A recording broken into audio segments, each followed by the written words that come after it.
is incredibly rare for a WWE wrestler to not be a part of a tag team at any point of their career, and for most of the wrestlers on this list, they wrestled in the tag team division before making the giant leap to the main event scene.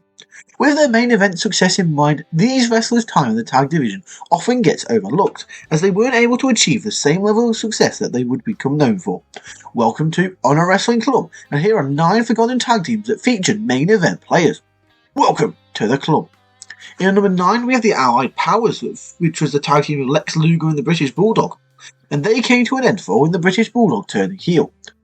With Lex Luger and the British Bulldog being represented as patriotic figures of the United States and the United Kingdom respectively, they were paired up together as a tag team, and while they had made a name value as singles wrestlers, their run as a tag team left a lot to be desired.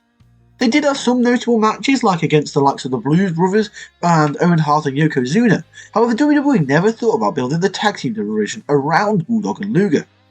On an episode of Raw in August 1995, the British Bulldog would turn heel by attacking Diesel, which led to him becoming a top singles heel on the roster, and while Lex Luger would leave the company to rejoin WCW, where he would be part of some of the Monday Night War's most iconic moments.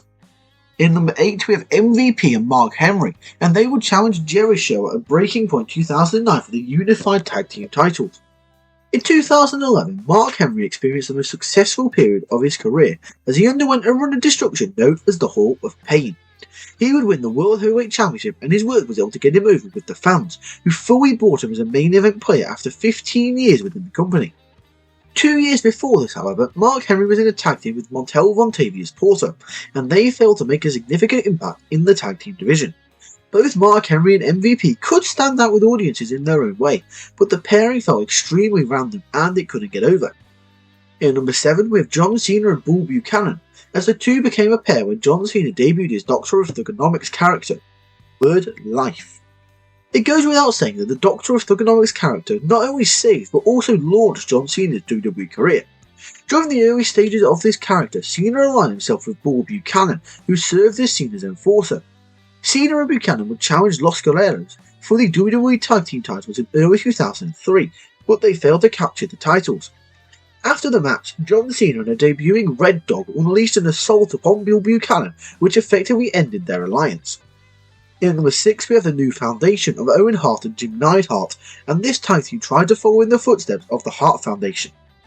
After losing the tag team titles to the Nasty Boys at WrestleMania 7, the Hart Foundation officially split, and Brett was given the opportunity to become a highly successful singles wrestler. But the same could not be said for Jim Neidhart, who struggled to withhold a place within the company following the end of the tag team. In December of 1991, Jim Neidhart formed a tag team with Owen Hart, who himself was also returning to the company following a hiatus. Their run was extremely brief and they never got to challenge for the tag team titles, with their most notable match taking place at the 1992 Royal Rumble against the Orient Express. A great googly moogly look at those tights. It's like the rave scene from Batman Forever. Number 5 we have Kofi Kingston and CM Punk. In 2008, CM Punk and Kofi Kingston made a huge impact and cemented themselves as future stars. Punk was able to win the World Heavyweight Championship, however his reign was quite underwhelming, which left him with a lot to improve. With Legacy beginning to run riot on television, many babyface alliances were formed, and one of them was IRL besties CM Punk and Kofi Kingston. They won the Tag Team Championships, and while they were not involved in noteworthy matches, they failed to elevate the Tag Team division. In number 4 we have Mankind and Kane, who were managed by Paul Bearer. Mankind and Kane left behind a huge footprint during the Attitude Era, individually, but their time as a tag team was somewhat overlooked by fans. They became allies following Kane losing the WWE Championship back to Stone Cold, and quickly captured the tag team titles by defeating the New Age Outlaws. As tag team champions, they feuded with Steve Austin and The Undertaker, losing the titles to them before regaining them in a fatal four-way match. Their alliance came to an end following Kane aligning himself with The Undertaker, which led to Mankind dropping the tag team titles all by himself to the New Age Outlaws at SummerSlam 1998. In number 3 we have the Un-Americans, and they would hold the World Tag Team Championships for 64 days. By the 2000s, the anti-American trope had been done to death in WWE, and whilst the Un-Americans faction featured some great talent, no one was able to make the act connect with audiences. Out of all 4 members, only Christian went on to become a world champion in WWE. The faction initially consisted of Lance Storm, Test, and Christian, who were all Canadian wrestlers. They were later joined by William Regal towards the end of their run, and after the group's unceremonious ending, Regal continued to team up with Lance Storm while Christian formed a tag team with Chris Jericho. In number 2, we have Owen Hart and Coco Beware, who were known as High Energy. During the early 1990s, Owen Hart was trying to make a name for himself in WWE, as his brother Bret was starting to find success for himself as a singles wrestler.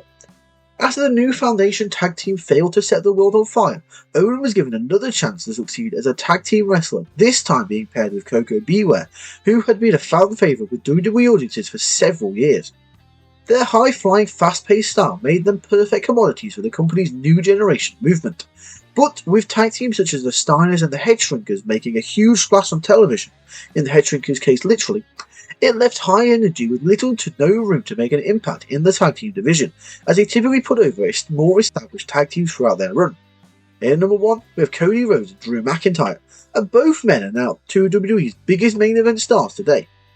Before becoming the stars they are today, before getting released even, Cody Rhodes and Drew McIntyre had to overcome so many obstacles to reach absolute superstardom. Drew McIntyre was able to make an instant impact as he was labelled the Chosen One, and Cody Rhodes found success as a member of Legacy and later reinvented himself as Dashing Cody Rhodes. In the summer of 2010, Cody Rhodes and Drew McIntyre formed an alliance known as the Dashing Ones. Shortly after forming their tag team, they won the Tag Team Championships by outlasting 4 different tag teams in a tag team turmoil match.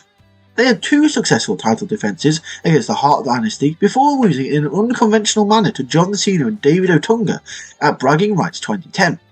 It's an odd case to have both men in a tag team do amazingly as singles stars, but then when you put them together, not do well whatsoever.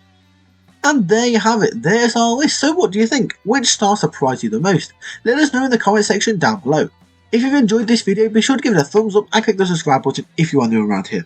That's all for now, so I'd like to thank you for watching and we'll see you later. Welcome to the club.